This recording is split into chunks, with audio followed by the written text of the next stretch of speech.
Hey, Dr. Mike here. Are you always bloated? Well, stick around to find out why and what you can do about it. You're listening to Live Foreverish, a show dedicated to helping you live just a little longer. Here's your hosts, Dr. Mike and Dr. Crystal Gossard. All right, welcome to Live Foreverish. Dr. Crystal, today we're talking about feeling bloated. Very, very common complaint. I know. One widely cited U.S. survey revealed that 31% of respondents met functional bloating, that criteria, but even more people experience kind of that occasional bloat. Yeah, 1 in 7 Americans have experienced at some point gas kind of trap, bloating We all feelings. know what that feels like. Yeah. Well, I told you my cauliflower story. But there are some people that feel that way all the time. Robson, she went right over that. It was you guys. I don't know if you want to hear it. That's okay. We don't need to hear it. It was just a very bloaty time. And so, like I said, it's common. Most people have felt this. But there are some people who do experience bloat more regularly and stuff like that than just occasional. Yeah, I mean, just with drinking water. Yeah. Like some people associate it with food, but when you wake up feeling bloated, like in the morning, that's to me a sign that there's something going on. Yeah. Now you got to so you got to understand there are some conditions that come along with bloating, like irritable bowel disease, stuff like that, right? If you rule those out, if nothing's causing your bloat, that's what people refer to, or doctors refer to as functional bloating, and that's kind of what we're focused on today. So what causes it? Simply overeating, eating too fast. Those are probably pretty common reasons, I think, for a lot of people today. Well, come on, we eat a lot and we're rushed. And simple. So, yeah, very simple solutions there is to chew your food. Chew. 30 chews. Yeah. Remember, like when you were a kid, your mom be like, I chew. Yeah. I don't know. Who my knew? mom did that to me. Yeah. And so, yeah, that's easy there. But then there are some other issues. Some people may have kind of, your whole GI system has a movement. It's called peristalsis, right? In the stomach will empty into the small bowel. The small bowel will then contract. But that kind of process of that kind of movement can be slow in people. It can be, and for several reasons. Sometimes it's medications that you're taking, and sometimes it just happens with age. Yeah. And then if you combine overeating and too fast gas producing foods, you're in trouble. Like your cauliflower. Woohoo! Let me tell you. Right. And so we're really, so what are we going to do with that occasional bloating? Yeah. Functional occasional bloating, which is so common for a lot of people. Hopefully we can give some good tips today. Yeah, that's really what this is all about, to kind of help you think about some add-ins and lifestyle strategies such as chewing your food properly. Yeah. Try to eat mindfully, meaning don't eat while you're working, which I do that all the time. Driving. Like eating lunch while you're still working, or driving, or watching TV when you're eating. Like sit down and actually be aware when you're full. Yeah. And then stop and listen to the signals. I like the mindful idea too, because I think it also brings people to the table. Yes. I do. Listen, I grew up at a time when we did, no matter how crazy life was with 5 of us and my dad, my mom, all that kind of stuff, every night we sat down and had dinner. We do that as a family. Yeah. It's something that it's so important, and we sit at our big main dining room table. Make it. Yeah, not even at the kitchen table. Yeah, we sit in the dining room. The kids get into it. They set the table, and they have the little napkins and the forks and all that. A lot of communication happens there. A lot of kids feel they can open up at the dinner table. And here's the other thing about it. Food is great. Enjoy it. Don't be rushed. Yes. And you digest your food better when you are in a better space, in a loving environment. And it helps. These are all, again, we're going on a tangent, but these are strategies that helps with digestion and can manage bloat. Have you ever tried to slow down eating? Tried the thing where every time you take a bite, you put your fork down? and you chew. Well, I don't have swallow. a problem. I'm the last person at the table. I eat slow. I chew slow. When I'm out at restaurants, that was everybody's like, is she done yet? Yeah. No, but for most people, it's the opposite. So that's another strategy is every time you take a bite, put the utensils down and enjoy the bite. Yeah. Taste it. That was good. Yeah. Most people aren't going to do that, but it's just a thought. Okay, let's talk then about specific foods, right? This is right up your area of expertise here. What would be, if somebody has this functional occasional bloating, not really sure what's going on. Hey, I am trying to eat better. They're doing that. Yeah. Maybe it's the food.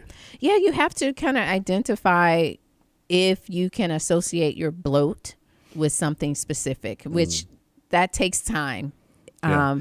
But you can start kind of mapping it out and say, okay, what did I have for breakfast or lunch? If you're feeling bloaty in the evening, then you kind of start using your investigative skills. Maybe it's dairy. Maybe it's specific types of dairy. Like some people, it's certain cheeses are problematic. Others, it's those sulfur foods like the broccolis and the cauliflower. Some more than others, and for some, you find, and I find this, it seemed like with my family members, it's the raw veggies that are tougher. Like if they have a big salad, they just aren't able to kind of break down those raw veggies, and they do better with, like, instead of raw spinach, sauteing the spinach and no problems at all. And sometimes with some of the, like, the cruciferous vegetables are known for that, right? So even just blanching them just for 30 seconds helps it to, it makes it a little bit easier. So those are some things you can do. You got to keep out sodium. You got to reduce that, because what does sodium do? Bloats. It sure does. Sodium retains water. Potassium gets rid of it. Yeah. So you want a better balance of sodium to potassium in your diet. Yep. Fiber gradually added in. So important not to just, watch your next video. If you watch our shows and we're talking about 25, 30 grams of fiber, you don't jump just to that. No. You'll have a different problem. So gradually add it in, let your body get used, let those gut bugs get used to that fiber, and slowly ramp yourself up, and make sure you have plenty of water. That's important. I think some people just need some water, and that can help with digestion. Slow down, be mindful, have a nice dinner, put the fork down, actually taste the food before you swallow it, right? And think of some of these food choices we just talked about. But then there are foods that can actually help. Yes. Artichoke, we can go through them quickly, promotes bile secretion that helps to break down those fats and help with fat digestion. One of my favorites. I don't eat near enough artichoke. I love it. Oh, yeah. I love it. It also has, it's able to kind of accelerate movement of food through the GI tract. So we love artichoke for that. And that's artichoke leaf. Yeah. And then you have your ginger. Ginger. My favorite. And I'm a fan of ginger between meals. Yeah. To kind of stimulate of that. Do you mean like maybe some of the there's ginger little they're not candies, but well, they're candy, but they sometimes they have a lot of ginger in them. Punch. Yeah. They have a lot of ginger. So I like the ginger tea. I find this you may be able to find it in the stores. Usually you can find a good Jamaican ginger tea. You have to go to your international aisle, and it's a powder.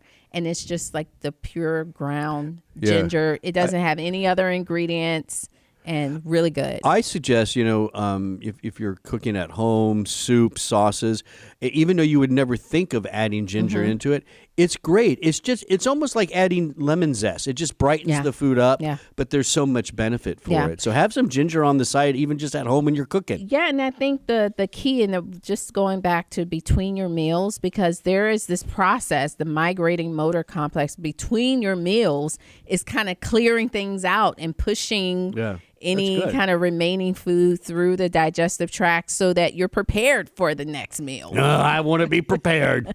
Fennel, again, love it. Now, this I think was fennel seeds. Yeah. I just like fennel. I like the roasted fennel. Oh, cheaper. Really? Oh, olive oil, fan. a little salt. Oh my gosh, I just love it. Yeah, a lot of people don't because it's too licoricey for some people, but I don't. I've never had it roasted. I mean, I've had it. Roasting takes away a lot of that licorice. Okay. Yeah, I have it just because I need it sometimes, but yeah, not. Well, give it a shot. But fennel seeds are a little different. You can put those on anything almost. Right. Yeah. Turmeric. Love turmeric. That also helps the gallbladder to release bile into the intestines to help with absorption, digestion. A great way to get that more into your diet. So you have ginger, which can brighten up sauces and soups. Turmeric can give it a nice deeper color, and you're still getting those benefits. Yeah, love it. Nutrients, add-ins, probiotics, of course, every day. Right? Every day. Probiotics and enzymes. I kind of I don't do it. Group them together. Oh, I do. I don't. I do. I consume these before meals to help with bloating or before I'm going to eat something that I know will cause me to be bloated. And I'm assuming you're doing like a nutrient add in here that has a lot of those enzymes in it, right? Oh, yes. Yeah. And specific enzymes to help with some of my fibrous foods. Because she goes at it. I do. My gut, but my body doesn't really like it much these days, which I'm trying to figure out what's going on. Things start to change. Things are changing. You're hitting that first wave. I don't know. Maybe so, but so yes, now I'm having enzymes probably 2 to 3 times a day. Now, we talked about artichoke and ginger already, but you can do extracts of them as well. Combined, there's research, double-blind randomized trial, helps with discomfort, bloating, even some nausea. And this has been visually demonstrated in the study where they did ultrasound of stomach volume before and after, and they noticed there was a 24% less after meal volume in participants who took artichoke and ginger versus those that didn't. Yeah, and so again, it's these just are deflating. extracts. You're moving things along better. Because that's what happens. It's when things don't move. That's it, Dr. Mike. Yeah. Things don't move or they ferment, they start building gases. Well, that's what I mean. That's what happens. Because the longer they're there, your gut bugs are going to start nibbling and munching and making you got to keep methane. moving. Well, that's why they even, another thing that could help, we didn't talk about this, after you eat a meal, it's okay to take a small little 10-minute walk. Oh, for sure. That's so good for you. You got, all your blood is in your belly, so you don't want to exercise too hard, but go walk around the block. That's a great way to digest. I love that. And if you're feeling gassy, you can also manually push things along, kind of. Something tells me you've tried this. Oh, yeah. We also have, we talked about curcumin and fennel seed. In this case, fennel seed oil with curcumin from turmeric. That's that key compound. Again, just you had significant decrease in irritable bowel symptoms. You have just overall just feeling better, less bloat, less pain, less symptoms. Yeah.